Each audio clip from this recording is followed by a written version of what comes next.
আলুর চপ বানান এমন করে যাতে খেয়ে সবাই প্রশংসা করে। আজকের চপ রেসিপিটা একটু ভিন্ন, তবে স্বাদে সেরা হয়েছে। প্রথমে চুলায় প্যান বসিয়ে আমি এখানে প্রায় 3 টেবিল চামচের মতো রান্নার তেল দিয়েছি। তারপর 1 কাপ পেঁয়াজ কুচি। পেঁয়াজটা তেলের সাথে কিছুক্ষণ একটু নরম করে ভেজে নিচ্ছি। তারপর দিয়ে দিচ্ছি হাফ কাপের মতো কিমা। আমি এখানে বিফ কিমা নিয়েছি, আপনারা চাইলে চিকেন কিমাও নিতে পারেন। 1 চা চামচ করে আদা রসুন বাটা আর স্বাদ মতো লবণ। আদা রসুনের সাথে এই কিমাটা কিছুক্ষণ ভালো করে ভেজে নিচ্ছি যাতে কাঁচা গন্ধটা চলে যায়। তারপর 1/4 চা চামচ করে গুঁড়া মশলা দিয়ে দিচ্ছি, মরিচ, হলুদ, ধনিয়া আর ভাজা জিরার গুঁড়া। এর থেকে বেশি মশলা লাগবে না। এই পোড়টা রান্না হয়ে গেছে। আর এখানে নিয়ে নিচ্ছি 3টার মতো সিদ্ধ আলু। আলুটা গরম থাকা অবস্থাতে খুব ভালো করে ম্যাশ করে নিতে হবে। আলু আমি খোসা ছাড়িয়ে তারপর সিদ্ধ করেছিলাম। এখন এই ম্যাশ করা আলুর উপরে দিয়ে দিচ্ছি স্বাদ মতো লবণ, হাফ চা চামচ চিলি ফ্লেক্স, 2টার মতো কাঁচামরিচ কুচি, ধনেপাতা কুচি আর ভাজা পেঁয়াজ বেরেস্তা।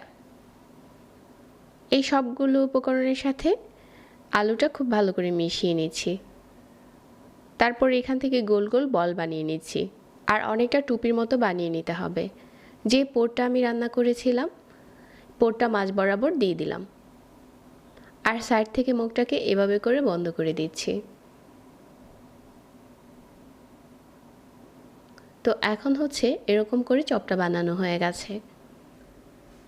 প্রতিটা চপের ভিতরে এভাবে করে পুর ভরে নিচ্ছি।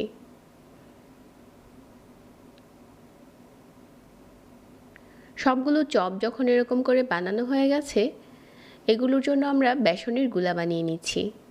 আমি এখানে 1 কাপের মতো বেসন নিয়েছি। তারপর এখানে 1/4 চা চামচ হলুদ গুঁড়া দিয়ে দিলাম আর 1/4 চা চামচ লাল মরিচের গুঁড়া। এর থেকে বেশি আর কিছু লাগবে না। স্বাদ মতো লবণ আর নিয়ে নিচ্ছি পরিমাণ মতো পানি। পানিটা একবারে দেওয়া যাবে না, প্রথমে অল্প একটু পানি দিয়ে চেক করে নিতে হবে যে এটার ঘনত্বটা কেমন হয়েছে। এখন যে আলুর চপটা আগে থেকে বানিয়ে রেখেছিলাম, এটা এরকম করে বেসনের গোলাতে ডুবিয়ে গরম তেলের উপরে ছেড়ে দিতে হবে। চপ ভাজার নিয়ম তেলটা খুব ভালো করে গরম করে ছাড়তে হবে, তা না হলে কিন্তু চপ ফুলবে না। তেলটা খুব ভালো গরম হয়েছে আর এখন এই গরম তেলের উপরে চপটা ছেড়ে দিচ্ছি।